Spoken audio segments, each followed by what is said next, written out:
जय हिंद एवरीवन। तो friends, PYQ series jail warder की ये हमारा प्रैक्टिस सेट 2 है, जो कि आपके एग्जाम में पूछे गए 40 क्वेश्चंस हम यहाँ पे करने वाले हैं।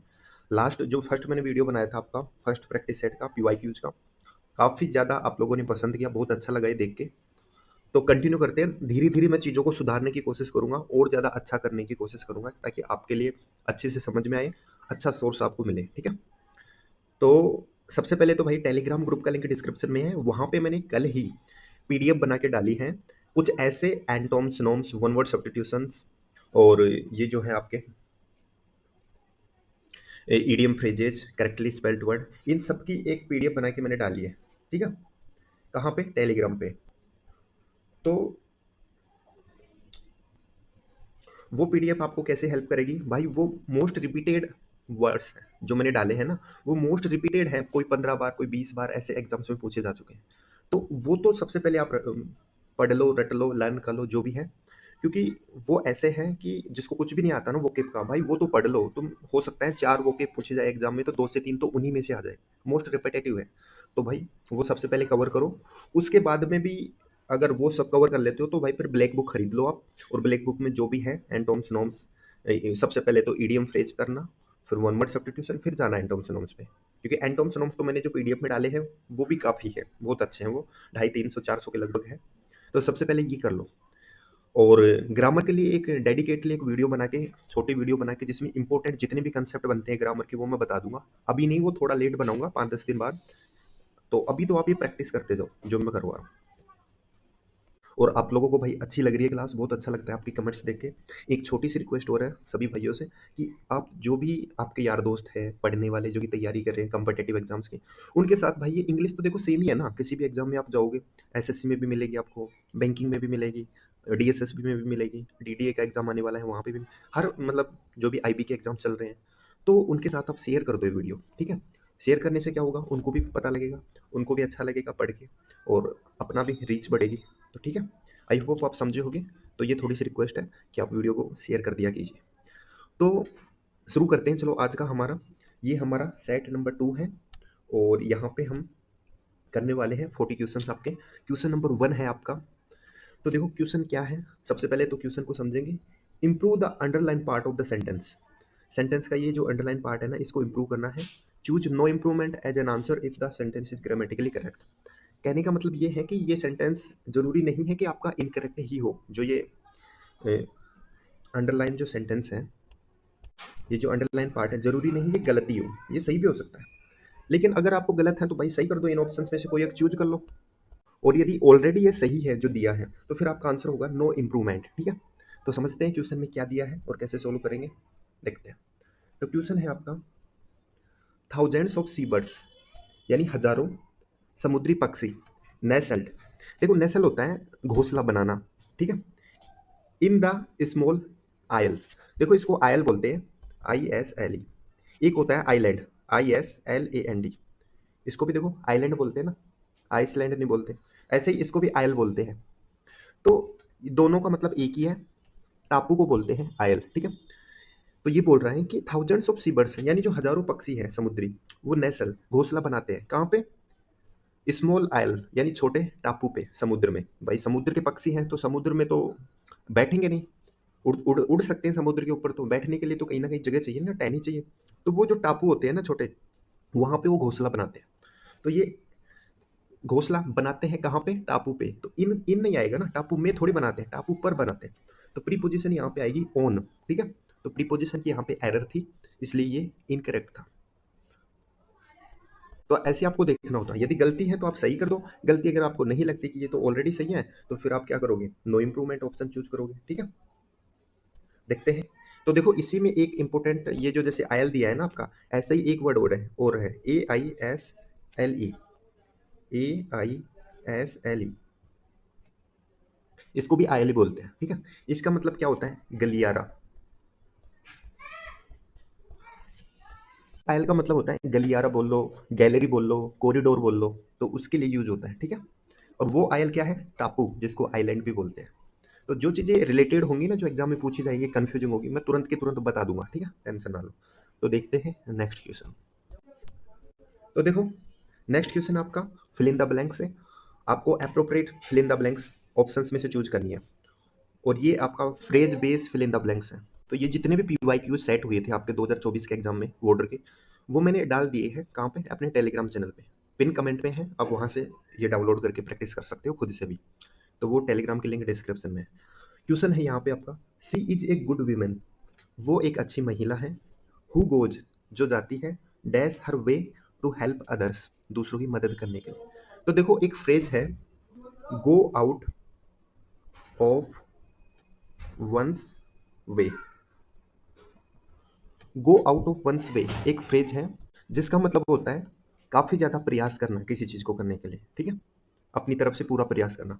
तो यहाँ पे हुआ कि वो एक अच्छी महिला है जो पूरा प्रयास करती है हेल्प अदर्स, दूसरों की मदद करने की, ठीक है, दूसरों की मदद करने का वो हमेशा पूरा प्रयास करती है, ये इसका मतलब है। तो ये एक फ्रेज थी जो यदि आपको पता थी या आपको याद थी तो आप करेक्ट कर सकते थे, अदरवाइज आप गलत भी कर सकते थे। वैसे ऑप्शंस देखें तो एज का यहाँ पे कोई संबंध नहीं बनता था, अलोंग भी नहीं आता, बाई का भी नहीं था, तो एक ही आप अगर तुक्का भी मारते थोड़ा सा कॉमन सेंस से तो भी आउट ऑफ ही हो सकता था, ठीक है।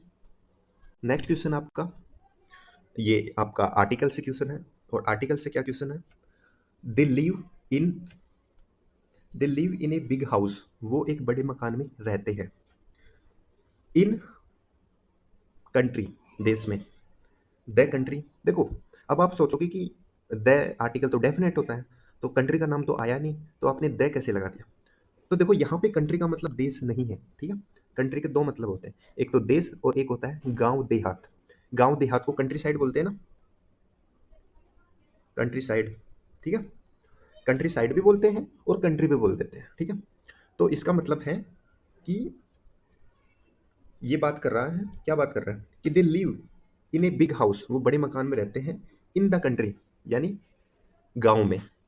तो द कंट्री का मतलब होता है गांव, ठीक है, द कंट्री बोल लो या कंट्री साइड बोल लो, दोनों का मतलब है गांव देहात। तो ये द इसके साथ है इसलिए आया है, आई होप समझे होंगे, अदरवाइज यहाँ पे द नहीं आता अगर कंट्री का मतलब देश होता तो, ठीक है।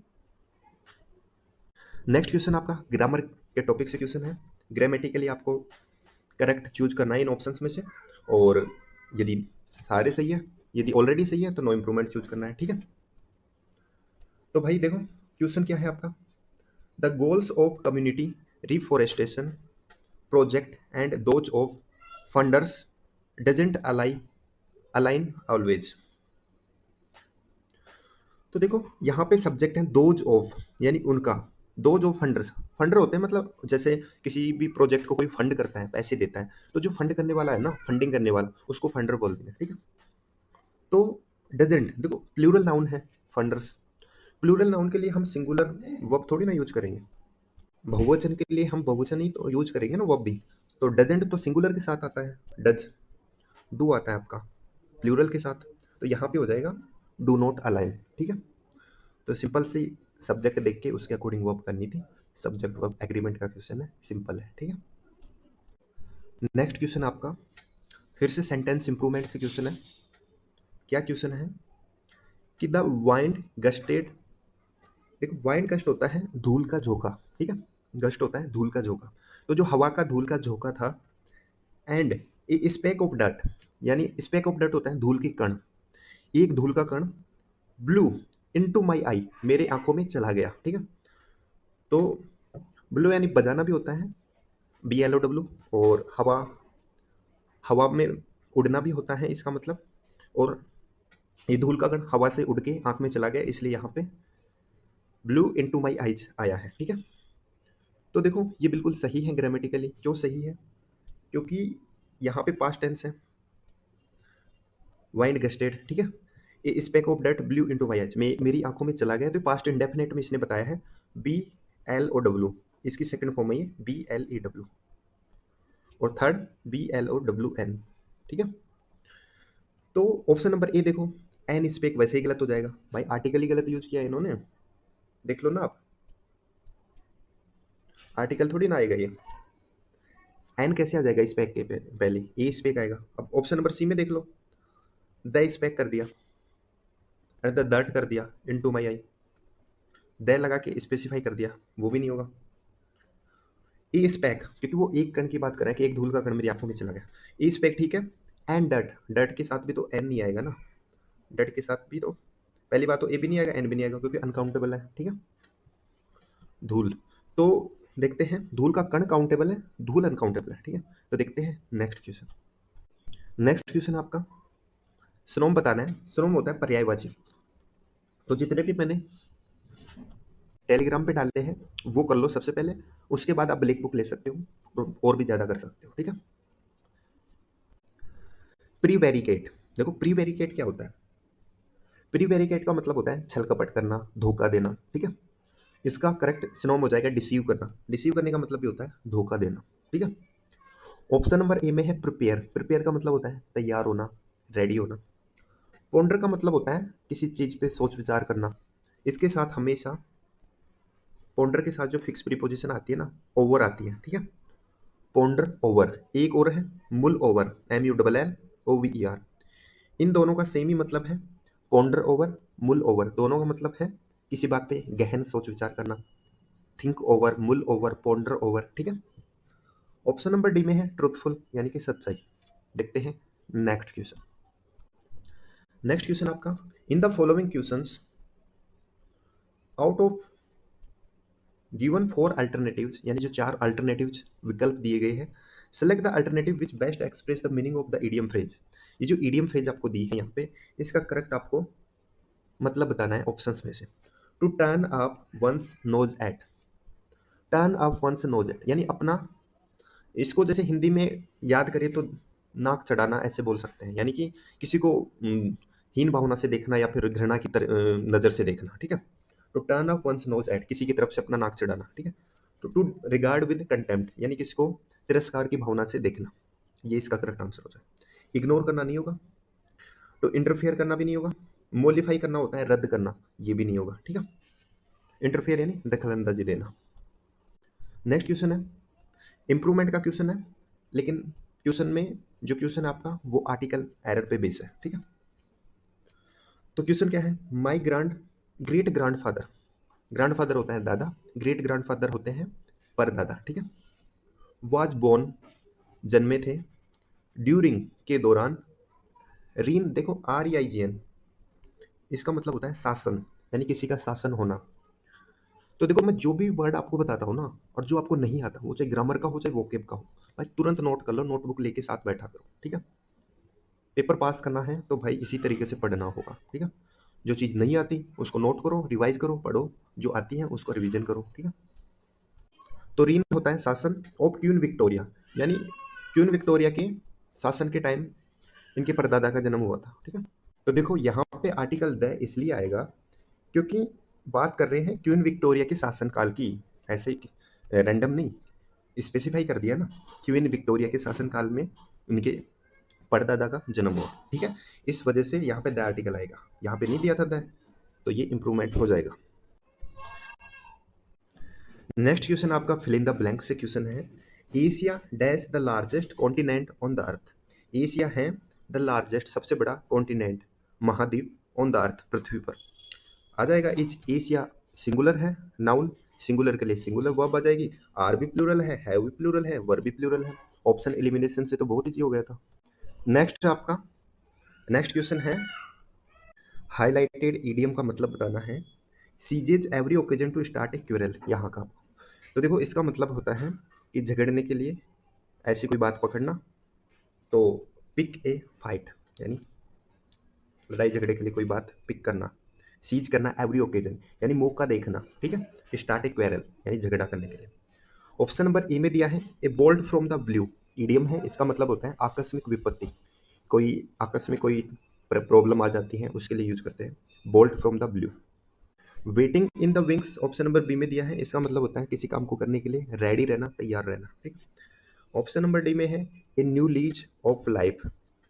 A new lease of life का मतलब होता है नई जिंदगी मिलना, जैसे कोई बीमार था फिर ठीक हो गया तो उसको नई जिंदगी मिली, उसके लिए यूज करते हैं। ठीक है, तो देखो थोड़ा सा ये नॉइज वगैरह आता है बैकग्राउंड में, मुझे पता है, तो इसको थोड़ा अवॉइड करो, कोशिश करूंगा मैं इसको एलिमिनेट करने की एक दो दिन में। ठीक है, नेक्स्ट क्वेश्चन है, फिल इन द ब्लैंक से क्वेश्चन है, द हाइकर डिसाइडेड। हाइकर देखो होते हैं हाइक करना होता है यानी पैदल यात्रा करना, लंबी यात्रा ही होती है। जैसे राहुल गांधी ने क्या की, भारत यात्रा की, भारत जोड़ो यात्रा, तो वो एक हाइकिंग है, बड़ी यात्रा के लिए यूज किया जाता है, पैदल यात्रा।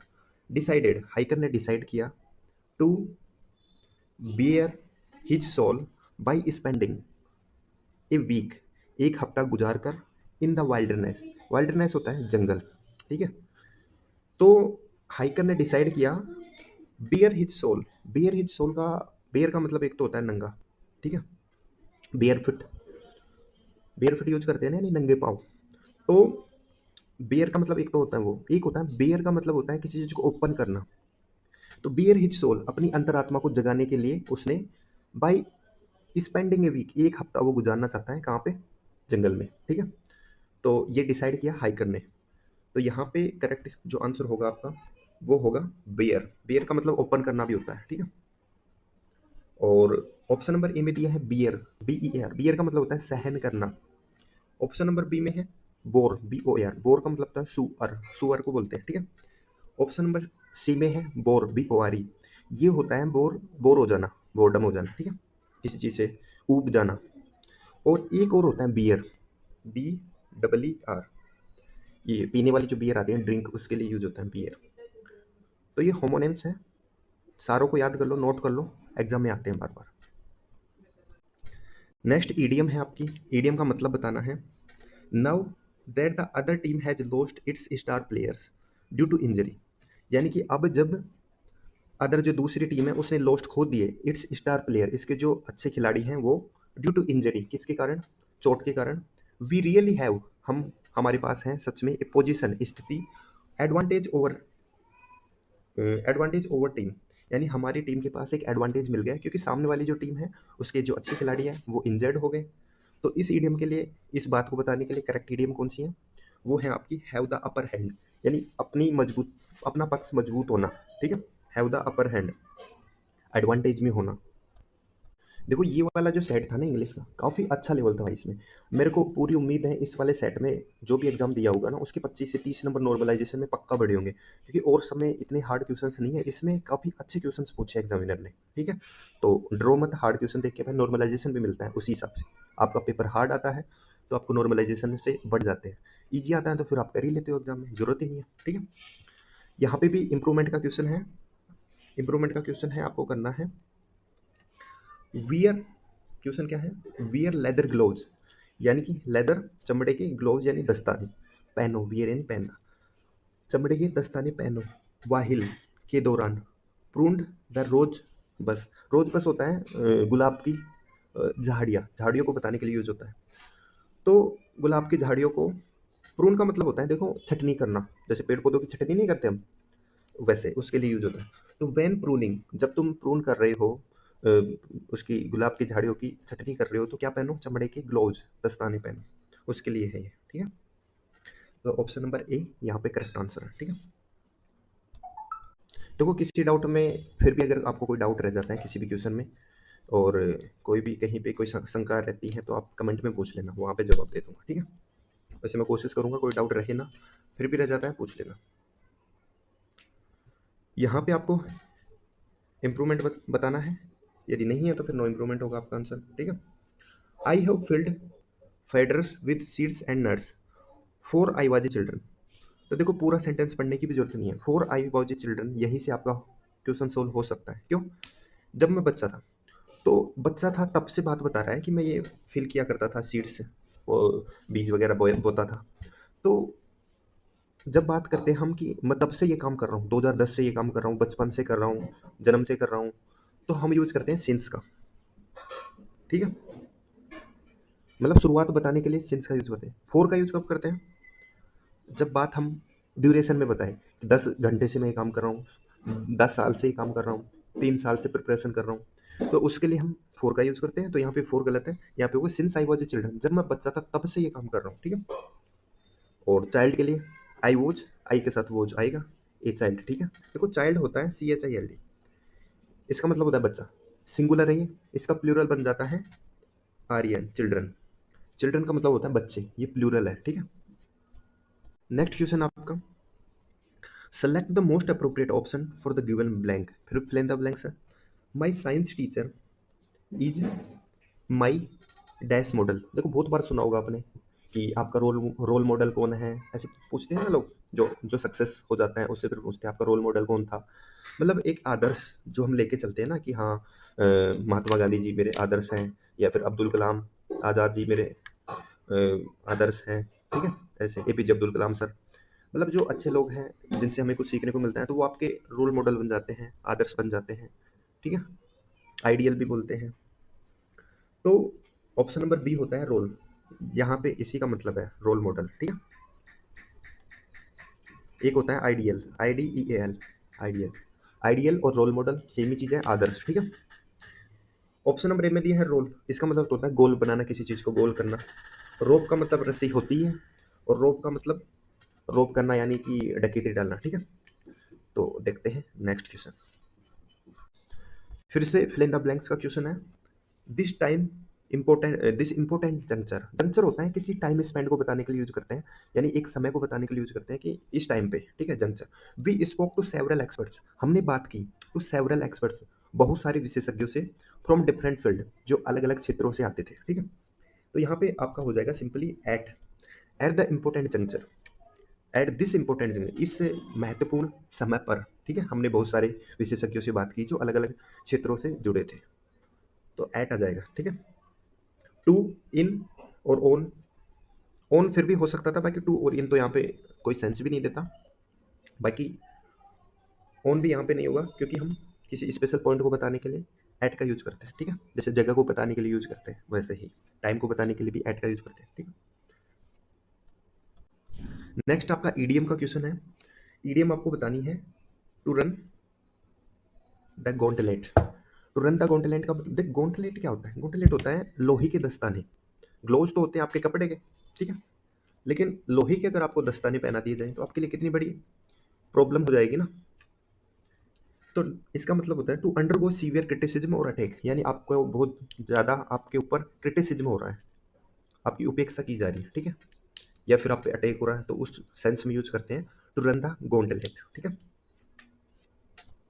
नेक्स्ट क्वेश्चन आपका एंटोम बताना है किसका, हाईलाइटेड वर्ड डिस्पाइज का। डिस्पाइज होता है घृणा करना किसी से, ठीक है, उपेक्षा रखना। इसका एंटोम यानी विपरीत हो जाएगा आपका लव हो जाएगा। घृणा का विपरीत लव हो जाएगा ना।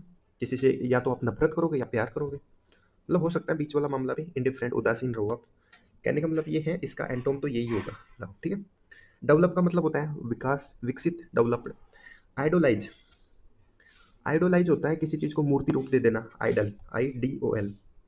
देखो आइडल का मतलब होता है मूर्ति, IDEAL। आइडियल का मतलब होता है आपका आदर्श, रोल मॉडल। और एक और होता है, एक एक सेकंड, हाँ आइडल ही होता है, IDLE, आइडल, ठीक है।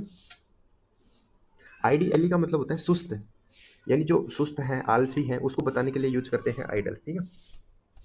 इस आइडल का मतलब है सुस्त, आलसी। इस आइडियल का मतलब है रोल मॉडल। इस आइडल का मतलब है मूर्ति। तो यहाँ पे देखो कौन सा यूज हुआ है, आइडलाइज, IDOL। आइडलाइज किया ना, मूर्ति रूप किया, ठीक है। तो जो चीज़ें आपकी रिलेटेड है ना, वो एग्जाम में पूछी जाएंगी, जहाँ से आप कंफ्यूज होते हो और गलत करते हो एग्जाम में। अगर आपको ये नहीं पता होता आइडल, आइडियली, आइडियल यानी सुस्त हो जाना, तो एग्जाम में कंफ्यूज कर देता है ना कई बार ऑप्शन। तो इस वजह से उससे मिलती जुलती चीज़ें पता होनी चाहिए जो एग्जाम में आती है। मैं वही चीज़ आपको बता रहा हूँ जो बहुत ज़्यादा इंपॉर्टेंट है, बार बार आती है एग्जाम्स में, ठीक है। तो भाई विश्वास करो, और रिक्वेस्ट आपसे, वीडियो को थोड़ा शेयर कर दिया करो अपने दोस्तों के साथ, ठीक है, स्टडी ग्रुप्स में। और चैनल को सब्सक्राइब कर लो यदि अभी तक नहीं किया है तो। चलिए देखते हैं नेक्स्ट क्वेश्चन। आर्टिकल से क्वेश्चन है फिल इन द ब्लैंक्स का। सी ग्रेस्प, ग्रेस्प यानी होता है किसी चीज़ को पकड़ लेना, ग्रेस्प कर लेना। और सी ग्रेस्प, उसने पकड़ा, हिज हैंड, उसके हाथ को, in dash gesture of sympathy, सहानुभूति के इशारे के रूप में उसने उसका हाथ पकड़ा, ठीक है। तो इन a gesture, in a gesture होगा यानी इशारे के रूप में, ठीक है। तो देखो होता है ना कि कोई मान लो आपका दोस्त ही है, एग्जाम में फेल हो गया, तो आप उसका, वो दुखी है, उसका हाथ पकड़ के बता रहे हो कि भाई ठीक है कोई नहीं, फिर से मेहनत करेंगे, इस बार पास हो जाएंगे, ठीक है। तो आप उसको सिंपत्ति के रूप में उसका हाथ पकड़ के उसको कंसोल कर रहे हो, सांत्वना दे रहे हो, ठीक है। कंसोल होता है सांत्वना देना, कंसोल। तो देखते हैं नेक्स्ट क्वेश्चन। नेक्स्ट क्वेश्चन है एंड विद मॉडर्न टेक्नोलॉजी, यानी कि एंड विद मॉडर्न टेक्नोलॉजी, और विद के साथ में आधुनिक तकनीक के साथ में इट वुड बी पॉसिबल, ये संभव हो जाएगा, टू डिस्ट्रीब्यूट बांटना लेजर यानी जो फुर्सत है, टाइम है, अवकाश है, जस्टिली न्याय संगत तरीके से आप मॉडर्न टेक्नोलॉजी का यूज करके किसी को छुट्टी देनी होगी, अवकाश देना होगा, या फिर उसको फुर्सत आराम कराना होगा, तो आप वो दे सकते हो, ठीक है, जस्टिली। तो देखो, एक चीज मैंने लास्ट आपको जो प्रैक्टिस सेट करवाया था उसमें बताया था एडवर्ब, उसमें एडवर्ब का क्वेश्चन आया था, ठीक है। तो यहाँ पे भी मैंने बताया था कि लास्ट मोस्टली जो एडवर्ब्स होती हैं उनके लास्ट में एल वाई होता है, जस्टिली है ना, एल वाई तो आपका यहाँ पे मेनली में भी है, लेकिन मेनली यहाँ पे कोई सेंस नहीं देगा, मेनली का मतलब होता है प्रमुख रूप से, तो जस्टिली एडवर्ब भी क्यों हमने यहाँ पे जस्ट क्यों नहीं किया, जस्ट का मतलब भी होता है न्याय, ठीक है, लेकिन हमने जस्टिली क्यों यूज किया यहाँ पे, क्यों, क्योंकि यहाँ पे वर्ब के लिए आया था, टू डिस्ट्रीब्यूट बांटने के लिए, कैसे बांटने के लिए, जस्टिली न्याय संगत। वर्ब को क्या क्वालिफाई करता है, एडवर्ब, एडवर्ब एडजेक्टिव को भी क्वालिफाई करता है, वर्ब को भी करता है, और एडवर्ब खुद अपनी एडवर्ब को भी क्वालिफाई कर देता है, ठीक है। तो देखते हैं नेक्स्ट क्वेश्चन। एक सेट आपका कंप्लीट हो गया, 20-20 करके क्वेश्चन आते हैं आपके डीएसएसपी में, दूसरा सेट है, 40 क्वेश्चन है टोटल। तो फिर से शुरू करते हैं, 21 नंबर का आपका क्वेश्चन है, select the incorrectly spelled word. यहाँ पे आपको गलत इनकरेक्ट जो दे रखा है, देखो या तो आपको से करेक्टली स्पेल्ड वर्ड पूछेगा या इनकरेक्टली पूछेगा। इनकरेक्टली का मतलब गलत जो मीनिंग दे रखी है वो बतानी है, करेक्ट पूछे तो 4 ऑप्शंस दे रखे होंगे, उनमें से एक करेक्ट दे रखी होगी वो बतानी है, ठीक है।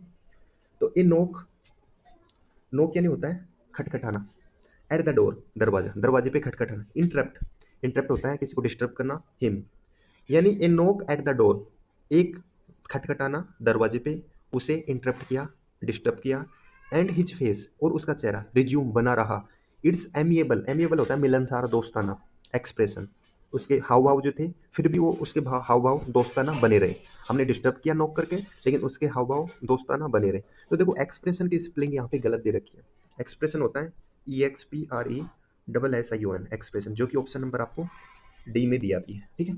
तो ये ऐसे गलत थी, वो आपको बतानी है। 200 मोस्ट इंपोर्टेंट का पीडीएफ मैंने डाल दिया है टेलीग्राम चैनल पे, वो कर लो सबसे पहले, ठीक है। नेक्स्ट है भाई आपका क्वेश्चन, वन वर्ड सब्स्टिट्यूशन बताना है।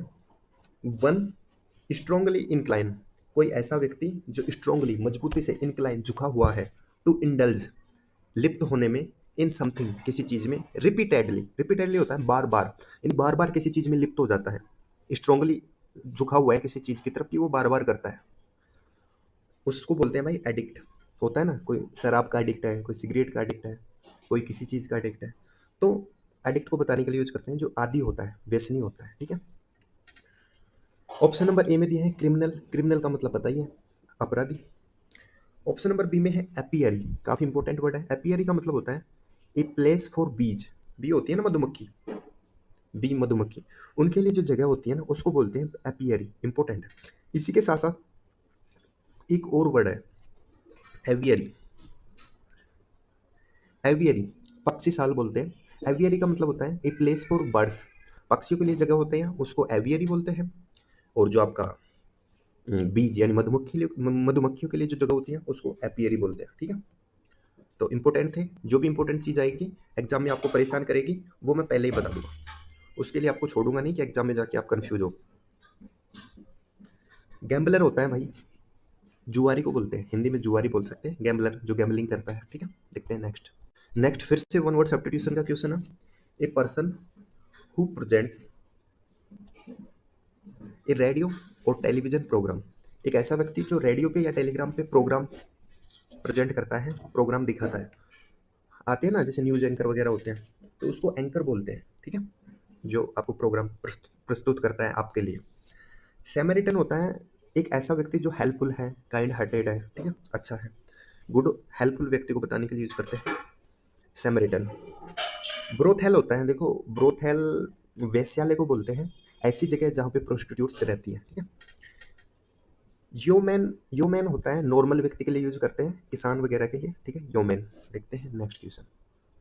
देखो फिर से आपका करेक्टली स्पेल्ड वर्ड वाला क्वेश्चन है, इनकरेक्ट बताना है, ठीक है, इनकरेक्टली वर्ड बताना है आपको। तो क्वेश्चन क्या है, but life itself is messy and unceremonious, life itself यानी लाइफ खुद, इज यानी है, मैसी यानी अस्त व्यस्त, एंड और अनसेरेमोनियस होते हैं साधारण, साधारण को बताने के लिए होते हैं अनसेरेमोनियस, सेरेमनी तो होती है कोई विशेष अवसर, अनसेरेमोनियस होता है साधारण, ठीक है, नॉर्मल। यानी लाइफ खुद अपने आप में साधारण है और अस्त व्यस्त है। इट कैन नॉट स्टॉप, ये रोक नहीं सकती, टू लॉन्ग, ज़्यादा देर तक, फॉर डेथ, मृत्यु को, विदाउट, ये बिना, लूजिंग, लूज किए, इट सेल्फ टू द अंडरटो, यानी कि अपने आप को, अंडरटो का मतलब होता है किसी के प्रवाह में जाना, यानी ये अपने आप को मौत के प्रवाह में जाने से रोक नहीं सकती ज़्यादा समय तक, ठीक है। कहने का मतलब ये है।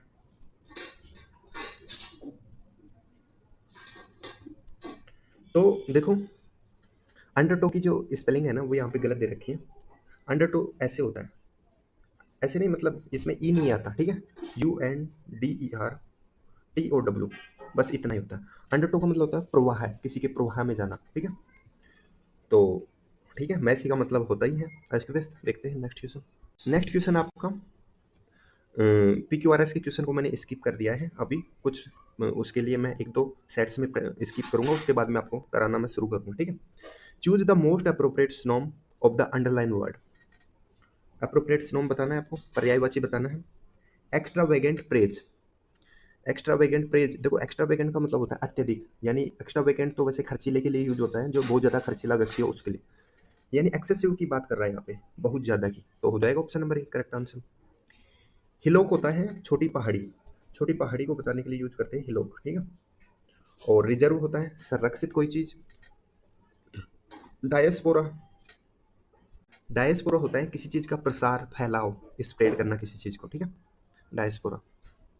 नेक्स्ट क्वेश्चन आपका वन वर्ड सब्स्टिट्यूशन से क्वेश्चन है। One who does something for the sake of money, यानी ऐसा व्यक्ति, वन हु डज जो करता है समथिंग कोई काम, for the sake of money पैसों के लिए, बैड सेंस बुरे सेंस में बताना है, यानी पैसे के लिए तो सभी काम करते हैं भाई, कोई आदमी अगर काम कर रहा है, कोई नौकरी कर रहा है, तो सभी पैसे के लिए तो कर रहे हैं, लेकिन बैड सेंस में बताना है। बैड सेंस में इसका करेक्ट आंसर है मर्सेनरी। देखो मर्सेनरी क्या होता है, मर्सेनरी होते हैं भाड़े के सैनिक, यानी ऐसी काम करना पड़ गया आपको कि आप सैनिक बन के लड़ रहे हो किसी दूसरी देश के लिए, अपने देश के लिए नहीं, वो मर्सेनरी नहीं होता, अपने देश के लिए तो सोल्जर होता है, ठीक है। लेकिन मान लो जैसे थोड़े दिनों पहले रसिया में वॉर हो गया था, यूक्रेन वाला, रसिया यूक्रेन वॉर, तो नेपाल से बहुत सारे लोग ऐसे पैसे के लिए वहाँ पे भर्ती हो गए थे और लड़ रहे थे, तो ऐसे लोगों को बोला जाता है मर्सेनरी, ठीक है, जो पैसे के लिए दूसरे देश में जाके सैनिक बन के लड़ते हैं, भाड़े के सैनिक बोलते हैं इनको। कुरेटर होता है संग्रहालय का जो संरक्षक होता है, यानी जो म्यूजियम होता है ना, उसका जो गार्ड होता है उसको बोलते हैं क्यूरेटर। स्कल्पचर होता है मूर्तिकार, जो मूर्ति बनाता है। चोफर होता है किसी भी व्यक्ति का पर्सनल जो ड्राइवर होता है उसको बोलते हैं चोफर, ये किसी ऑफिसर का हो सकता है, ठीक है। CHUFFUR, स्पेलिंग भी याद कर लेना, एग्जाम में आती है, ठीक है। देखते हैं नेक्स्ट क्वेश्चन। नेक्स्ट क्वेश्चन आपका फिर से वन वर्ड सब्स्टिट्यूशन है। बीइंग अफ्रेड ऑफ लाइट, यानी कि लाइट से डर जाना। अवॉइडिंग इट, यानी प्रकाश से डरना, उसको अवॉइड करना, उसको बोलते हैं भाई ल्यूसीफुगस। ल्यूसीफुगस इसके लिए वन वर्ड सब्स्टिट्यूशन है, यानी उजाले से डरने वाला। ऑप्शन नंबर ए में है पेल्यूसिड, पेल्यूसिड होता है जिसके आर पार देखा जा सके। ऑप्शन नंबर बी में है ल्यूमिनस, ल्यूमिनस होता है प्रकाशशील, उजाले से भरा हुआ, ठीक है। लस्टर भी होता है प्रकाशित करने वाली चीज, ठीक है। देखते हैं नेक्स्ट। एंटोम बताना है आपको, विपरीत बताना है, अपोजिट बताना है, किसका, पार्च का। PARCH, पार्च, इसका मतलब होता है मुरझा जाना, सूख जाना, ठीक है। तो इसका आपको विपरीत बताना है, जो कि हो जाएगा option number A humid. Humid का मतलब होता है नम्र होना कोई चीज, यानी गीला होना, ठीक है। तो देखो पार्च, ये जो पार्च है इसका एक और इम्पोर्टेंट वर्ड है जो एग्जाम में आता है बार बार, डिसिकेट, DESICCATE, डिसिकेट। डिसिकेट का मतलब भी होता है सूख जाना, मुरझा जाना, ठीक है। पार्च का मतलब भी वही होता है, ड्राई यानी भी सूखा होता है, अराइड यानी भी सूखा होता है, वाइल्ड यानी भी सूखा होता है, ठीक है। तो इसके सिनोम से दे रखे थे तीनों, अगर आपको ये भी पता था कि ये तीनों सिनोम से आपस में, तो भी आप आंसर टिक कर सकते थे यहाँ पे। ऑप्शन एलिमिनेशन, यही तो करना है एग्जाम में, इंग्लिश वाले में तो विशेषकर भाई ध्यान रखना, बहुत बड़ी ट्रिक बता रहा हूँ आपको, एग्जाम में बहुत हेल्प करेगी। यदि दो ऑप्शन आपको एक जैसे दिख जाते हैं ना, तो वो दोनों ही आंसर नहीं होंगे। मान लो आपको क्वेश्चन का आंसर आता ही नहीं और आपको पता है कि यार ये दोनों एक जैसा मतलब दे रहे हैं, ये दोनों तो सेम है, तो आप क्या करोगे, इन दोनों को आंसर मत करो, बाकी जो दो ऑप्शन बच गए उनमें से एक तुक्का लगा सकते हो, फिर आपकी प्रोबेबिलिटी, संभावना 50% होगी सही होने की, आंसर 25% से, ठीक है। तो ऐसे होता है इंग्लिश में, अगर कोई दो ऑप्शन या तीन ऑप्शन एक जैसे हैं, एक जैसा मतलब दे रहे हैं, तो आंसर वो तीनों ही नहीं होंगे, ठीक है। देखते हैं नेक्स्ट। तो भाई वो चीज़ें मैं आपको यहाँ पे बता दूंगा, जो बड़ी बड़ी क्लासेज एक एक दो दो घंटे की क्लास लेके लंबी लंबी फिर भी आप नहीं सीख पा रहे, और मतलब उनमें टाइम बहुत ज़्यादा लगता है, तो वो चीज़ें जो मैंने सीखी है वो मैं आपको काफ़ी कंसाइज वे में यहाँ पे बताने वाला हूँ। कॉम्प्रीहेंशन है, पैसेज है, सबसे पहले हम पैसेज को पढ़ेंगे, समझेंगे, फिर क्वेश्चंस पे जाएंगे। मेरा तरीका ये है। बाकी कुछ टीचर्स और कुछ लोग बोलते हैं कि भाई पहले क्वेश्चंस पे चले जाओ फिर पैसेज पढ़ो। मैं उसमें बिलीव नहीं करता। मेरा मानना ये है कि पैसेज को अगर आप सही अंडरस्टैंडिंग के साथ पढ़ लेते हो तो सारे क्वेश्चंस के आंसर आप वैसे ही दे दोगे, जाना भी नहीं पड़ेगा दोबारा पैसेज पे। तो मेरा मानना कुछ और है, मैं तो ऐसे ही सोल्व करते आया हूँ और हमेशा सोल्व होता है। तो देखो कॉम्प्रीहेंशन पैसेज है, पढ़ते हैं। माइग्रेशन, देखो माइग्रेशन क्या होता है, एक जगह से दूसरी जगह जाते हैं ना कमाने के लिए, या किसी भी चीज़ की कमाने के नज़रिए से ही माइग्रेशन होता है। तो देखते हैं migration, even excluding the marriage migration, यानी जो शादी के लिए होता है ना, जैसे मान लो लड़की इंडिया की है और लड़का अमेरिका का है, तो वो लड़का क्या करेगा कि चलो यार अमेरिका रहते हैं वहीं चलते हैं, तो लड़की चली गई शादी के बाद, तो ये माइग्रेशन इंक्लूड नहीं करने के लिए बोल रहे हैं कि ये मत करो शादी वाला जो माइग्रेशन है।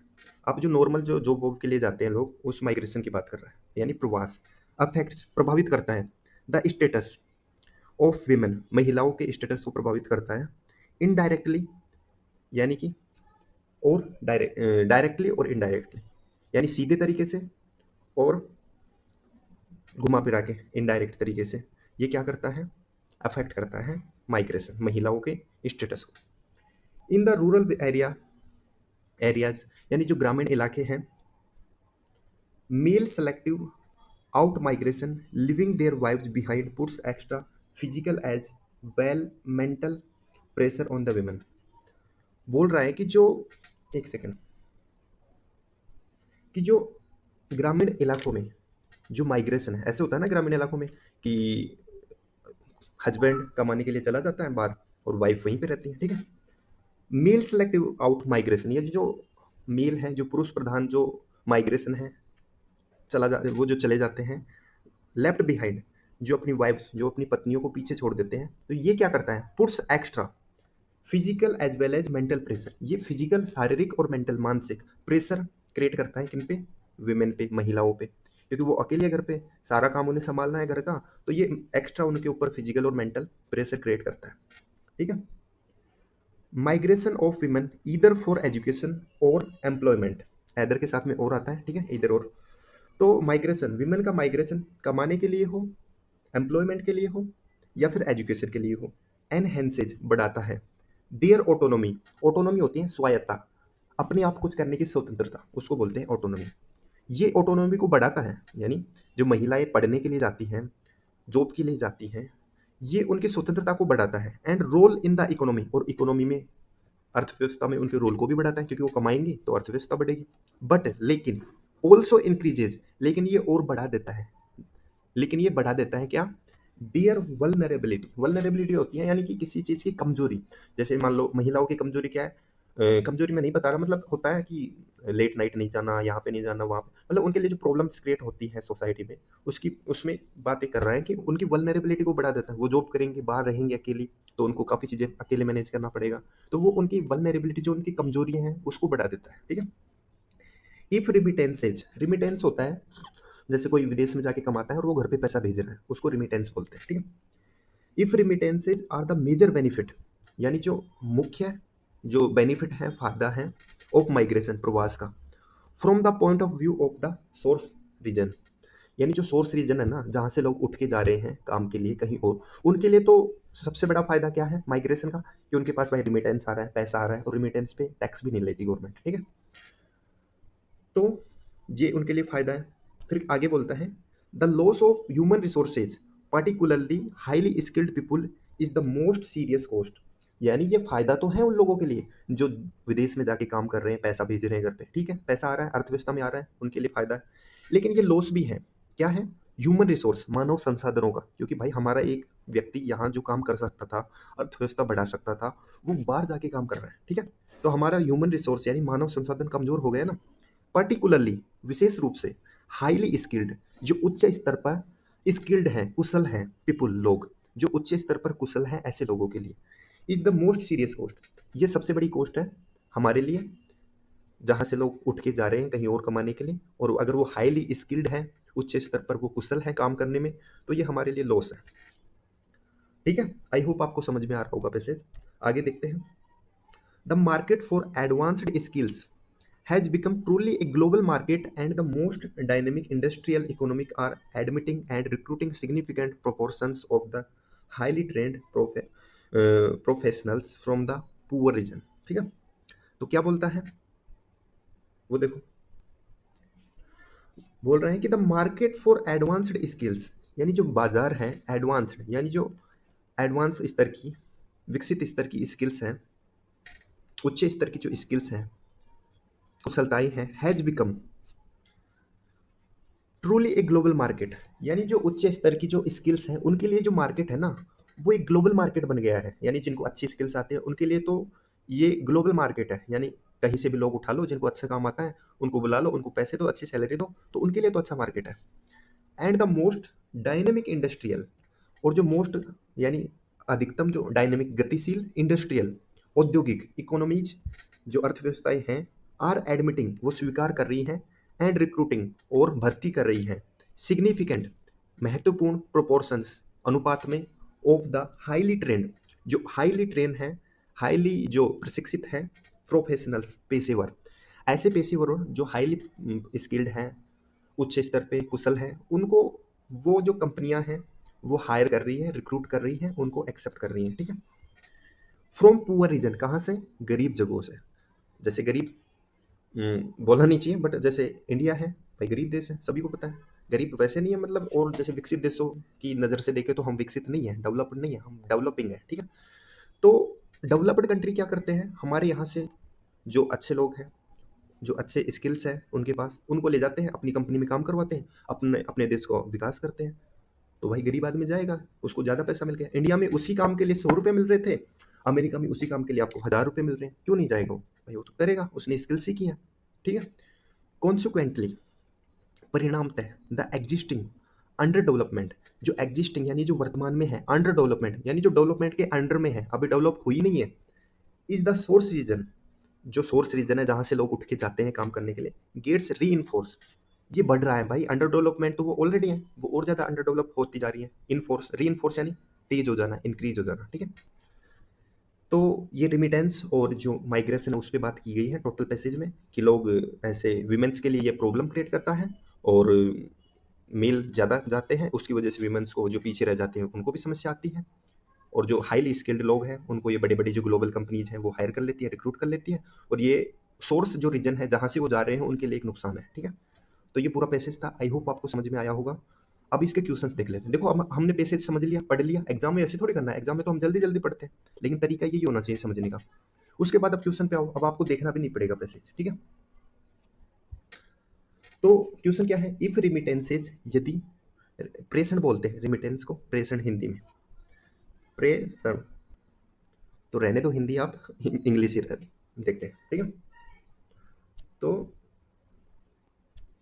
If remittances are the major benefit, ठीक है, प्रमुख बेनिफिट है, of migration from the point of view of source region. ठीक है, जहां से लोग जा रहे हैं उनके लिए तो अच्छी बात है ना, रिमिटेंस आ रहा है, पैसा कमा रहे हैं। In the above sentence the highlighted word refer to, जो हाईलाइट वर्ड है वो किस चीज को रेफर करता है। ठीक है, तो देखो यहाँ पे हाईलाइट वर्ड था सोर्स रीजन, ये बताना आपको। तो सोर्स रीजन क्या होता है, जहां से लोग उठ के जाते हैं काम करने के लिए, the region from where the people have migrated out, यानी जहां लोग माइग्रेट होते हैं। ठीक है, माइग्रेट होते हैं, जहां से लोग जाते हैं। देखते हैं नेक्स्ट क्वेश्चन। नेक्स्ट क्वेश्चन आपका पैसेज में मीनिंग बताना है किस चीज का, transfer of fund. Transfer of fund remittance बोलते हैं ना उसको। देखो पूरे पैसेज में रिमिटेंस की बात हुई है, तो फंड जो ट्रांसफर करते हैं एक कंट्री से दूसरे कंट्री में कमा के, उसको बोलते हैं रिमिटेंस। ठीक है, देखते हैं नेक्स्ट। भाई टाइटल चूज करना है, सुटेबल टाइटल चूज करना है पैसेज के लिए। तो देखो सारे ऑप्शन देख लेते हैं। Cause of migration from rural to urban areas, ऐसा थोड़ी था सेंटेंस में, पैसेज में कहीं भी ये नहीं बताया कि भाई लोग गांवों से शहरों की तरफ जा रहे हैं, ऐसा तो कुछ नहीं था। ठीक है, माइग्रेशन की बात हो रही है, एक देश से दूसरे देश में जाने की, जो लोग चले जाते हैं। ऑप्शन नंबर सी में है women's migration in the world. ठीक है, विमेन माइग्रेशन की बात करी गई है, लेकिन उसके चैलेंजेस की बात करी गई है, ना कि पूरे वर्ल्ड में माइग्रेशन जो विमेन है उसी पे पूरा पैसेज है, ऐसा नहीं है, और भी काफ़ी चीज़ें हैं। Dynamics of industrial economy, industrial economy के डायनेमिक्स इस पे बात नहीं की गई है, थोड़ी बहुत बात है, लेकिन पूरा पैसेज इस पे नहीं है। सुटेबल टाइटल हमें वो देना होता है जिस पे आसपास सेंटेंस का जो मेन आइडिया है वो है, पूरा पैसेज का जो मेन आइडिया है। ऑप्शन नंबर बी में दिया है gender dynamics and economic implications of migration. देखो पूरे पैसेज में यही बात हुई है कि जेंडर डायनेमिक्स यानी महिलाओं के लिए और पुरुषों के लिए क्या प्रॉब्लम्स क्रिएट करता है जो माइग्रेशन है, और इकोनॉमिक इम्प्लीकेशंस क्या है, यानी जो इकोनॉमिक बाधाएं क्या है। एक जगह से चला जाएगा व्यक्ति, दूसरी जगह तो पैसे दे देगा, वो पैसे तो आ जाएंगे रिमिटेंस, लेकिन वहाँ का जो ह्यूमन रिसोर्स है वो तो चला गया ना। तो इन चीज़ों पे बात की गई है, तो option number B correct answer होगा। ठीक है, देखते हैं नेक्स्ट क्वेश्चन। नेक्स्ट क्वेश्चन आपका, from the passage it can be inferred that, ये इन्फर किया जा सकता है। इन्फर का मतलब होता है किसी चीज़ को समझना, ठीक है, सारांश लेना। तो ये सारांश लिया जा सकता है कि migration helps in strengthening the economy, economy को बढ़ाने में, मजबूत करने में माइग्रेशन मदद करता है। ऑफ ए प्लेस, जगह पे, बट लेकिन at the cost of losing it human resource, इसके मानव संसाधनों को लूज करना पड़ता है। इकोनॉमी तो बढ़ जाती है, पैसे तो आ जाते हैं, लेकिन मानव संसाधन लूज हो जाता है। यही तो बात की गई थी ना सेंटेंस में, है ना। देखते हैं नेक्स्ट, लास्ट क्वेश्चन है पैसेज का। What is the tone of the author in the passage, passage में टोन क्या है। टोन होती है देखो कि उसके बात करने का तरीका क्या है, वो गुस्से में बात कर रहा है, वो आपको डिस्क्रिप्शन दे रहा है, चीज़ों के बारे में एक्सप्लेन कर रहा है, या अब उसका नज़रिया दुखी दुखी जैसा है, पिसिमिस्टिक है, या फिर वो ऑप्टिमिस्टिक है, आशावादी है, अच्छी अच्छी बातें कर रहा है, आशा रख रहा है, होप कर रहा है, ऐसे उसका टोन होता है। ठीक है, तो कैजुअल, कैजुअल का मतलब तो होता है ऐसे ही नॉर्मल, ऐसा नहीं है। पिसिमिस्टिक होता है निराशावादी, निराशा नहीं बताई है ऑथर ने, अच्छी बातें भी तो बताइए ना, निराशा थोड़ी बता दी कि सब कुछ बुरा ही होता है। पेसिमिस्टिक उसने अच्छी भी बताई कि भाई रेमिटेंस आता है, पैसा आता है, अच्छी बातें होती हैं, इकोनॉमी में ग्रो करते हैं। क्रिटिकल, क्रिटिकल होता है मतलब किसी चीज़ की निंदा टाइप, वो भी नहीं है। रिफ्लेक्टिव, हमें भाई आईना दिखा रहा है ऑथर जो है कि अरे ये जो होता है माइग्रेशन, इससे ये चीज़ें होती हैं, ऐसे ऐसे अफेक्ट करता है महिलाओं को, पुरुषों को, इकोनॉमी को। ठीक है, तो वो रिफ्लेक्टिव है, चीज़ों के बारे में आईना दिखा रहा है, बता रहा है। ठीक है, देखते हैं नेक्स्ट। देखो नेक्स्ट है आपके 5 क्वेश्चन है क्लोज टेस्ट के, और इंपॉर्टेंट बात जो मैं आपको बताना चाह रहा हूँ ना वो ये है कि भाई क्लोज टेस्ट में एग्जाम में ये ऐसे करता है, जैसे ये फर्स्ट क्वेश्चन आना था यहाँ पे, ठीक है, फिल इन द ब्लैंक्स में यहाँ पे भरना था हमें, लेकिन यहाँ पे दे दिया है कि फिल इन द ब्लैंक्स 4 का बताओ इन ऑप्शंस में से। तो ये ध्यान रखना कि किस फिल इन द ब्लैंक्स का क्वेश्चन है वो, ये भी ध्यान रखना। ऐसे मत सोचना कि ये भाई फर्स्ट है तो फर्स्ट ही होगा, ऐसा नहीं, आगे पीछे सफल करके भी दे देता है। ठीक है, तो इस चीज़ का ध्यान रखना। तो ये भाई चौथे नंबर का है, हमें तो फर्स्ट नंबर पे जाना है, तो आगे देखते हैं। ठीक है, आगे होगा कहीं ना कहीं फर्स्ट नंबर वाला, ये रहा। अब देखते हैं, तो क्वेश्चन है with the pace of development, यानी कि विकास की गति के साथ, इन ऑनलाइन टेक्नोलॉजी, जो ऑनलाइन टेक्नोलॉजी है, तकनीक जो है, द रिलेशनशिप, जो संबंध है, dash the operation and administration of education. तो ऑप्शंस दिए हैं over, between, through, against. Between होता है दो चीज़ों को बताने के लिए बिटवीन के साथ एंड का यूज किया जाता है, तो यहाँ पे आ जाएगा between, between the operation and administration. आ गया ना एंड, बिटवीन के साथ हमेशा एंड आता है। ठीक है, ये बात ध्यान रखना, बिटवीन के साथ और कुछ भी नहीं आता है, सिर्फ एंड आता है। तो यहाँ पे करेक्ट आंसर हो जाएगा between. Relationship between the operation and administration of education and convergence culture, bringing the online and the offline. आगे देखते हैं 2 नंबर पे क्या ऑप्शन दे रखा है। देखो आगे पीछे सफल करके दिया है इसने, तो ये ध्यान रखना आप भी एग्जाम में एक साथ नहीं देगा। हाँ ये देखो, ये रहा 2 नंबर का। तो यहाँ पे था कि relationship between operation and administration of education, ठीक है, एंड कन्वर्जेंस कल्चर, जो संस्कृति है कन्वर्जेंस की बदलने की, ब्रिंगिंग ला रहा है the online and the offline together, साथ में ऑनलाइन और ऑफलाइन को टुगेदर साथ में लेके आ रहा है।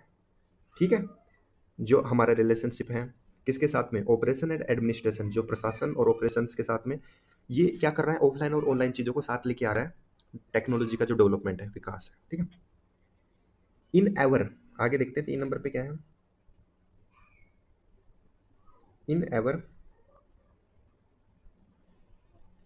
In ever more complex ways, यानी कि और ज्यादा जटिल तरीके से। अब देखो पूरा एक बार फिर से देखो, अब तब समझ में आएगा।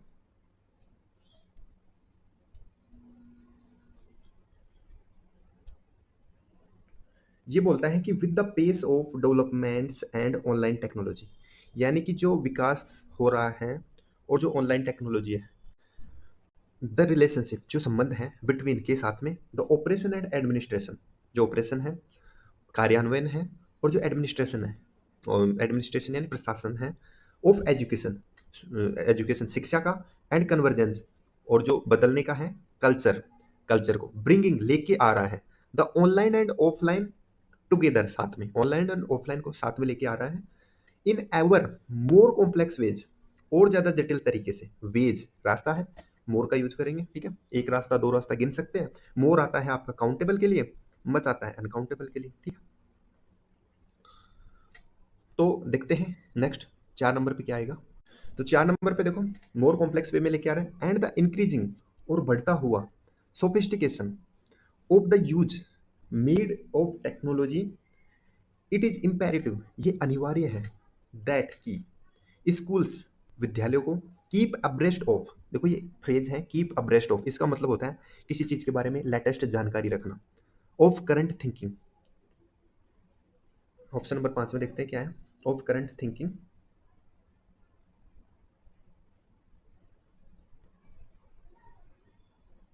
करंट थिंकिंग रिगार्डिंग, ये देखो यहाँ पे रिगार्डिंग इंटरनेट सेफ्टी, यानी कि ये जो चीज़ें बढ़ रही हैं ऑनलाइन और ऑफलाइन में टेक्नोलॉजी के एडवांसमेंट के साथ, ये चीज़ों को और ज़्यादा कॉम्प्लेक्स कर रही हैं, और इसका जो यूज है वो अनिवार्य हो गया है, ठीक है। अनिवार्य इसलिए हो गया है कि भाई फ़ोन के बिना तो चीज़ें होती ही नहीं है, बहुत ज़्यादा ज़रूरतें हैं आजकल, मुश्किल हो गया है कोई डिजिटल चीज़ों के बिना रहना जीना। तो ये बोलता है कि that schools keep abreast of current thinking regarding internet safety, कि इंटरनेट सेफ्टी के बारे में, लेटेस्ट चीज़ों के बारे में, और जो क्या चल रहा है उनके बारे में पता होना चाहिए किनको, स्कूल्स को, ठीक है। तो ये थे आपके टोटल 40 क्वेश्चंस। क्लोज टेस्ट में थोड़ी सी दिक्कत आई होगी मुझे पता है, ये अच्छे लेवल का क्लोज टेस्ट भी था, प्लस ये पूरा पेपर ही बहुत अच्छा लेवल का था, इसमें बहुत अच्छा नॉर्मलाइजेशन मिला होगा, तो कोई दिक्कत वाली बात नहीं है, धीरे धीरे इजी क्वेश्चंस भी आएंगे, इजी वाले सेट भी आएंगे, तो वहाँ पे आपका मोटिवेशन हाई भी होने वाला है। तो देखो, वीडियो को शेयर कर दो अपने दोस्तों के साथ में, और चलिए मिलते हैं नेक्स्ट वीडियो में। कमेंट में ज़रूर बताना भाई आपको ये क्लास कैसी लगी, क्योंकि आपका कमेंट मेरे लिए एनर्जी का काम करता है। चलिए मिलते हैं नेक्स्ट वीडियो में, टिल देन जय हिंद जय भारत।